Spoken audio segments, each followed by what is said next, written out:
Late and soon, getting and spending, we lay waste our powers. Little we see in nature that is ours.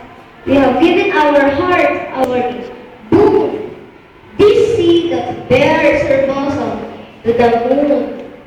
The winds that will be howling at all hours and are upgathered now sleeping flowers, or this, or everything, we're out of tune.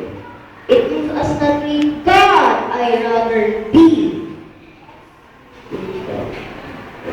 A pagan snuggled in a great outward. So might I, standing on this pleasant lea, have glimpses that would make me less forlorn, have sight of Proteus rising from sea, or hear old Triton blow his reed horn.